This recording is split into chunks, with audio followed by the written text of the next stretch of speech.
Krčani so tekmo proti Celjanom silovito začeli in povedli v 3. minuti. Po desni strani je pobegnil Nikola Mandić, prišel v kazenski prostor in nato zadel oddaljeni del mreže za 1:0.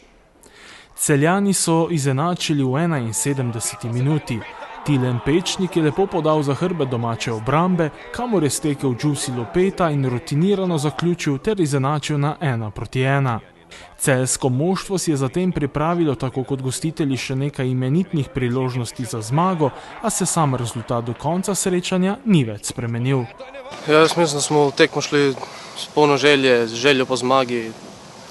Na začetku tekme nas je ena majhna malenkost stala gola, ampak mislim, da smo se dobro vrnili, celo tekmo napadali, si želeli zmagati, ampak mogoče nam je zmanjkalo kanček sreče, da ta še drugi gol.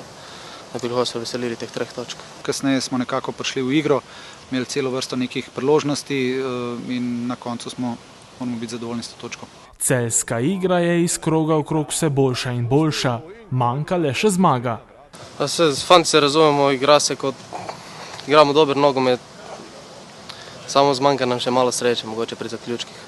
Pred Celjani je zdaj sprva tekma prvega kroga Pokala Slovenije, gostovanje v Biljah, konec tedna bo v državnem prvenstvu v Celju gostoval kranjski Triglav. Ja, zdaj imamo Bilje, potem Triglav, moramo glave skupaj dati in probati izkoristiti to, kar si pripravimo. Zdaj moramo zmagati tudi v Biljah, po 3 točke in pol pa naprej. Sredina tekma v Biljah se bo začela ob 16. uri, sobotna v Celju pa ob 18.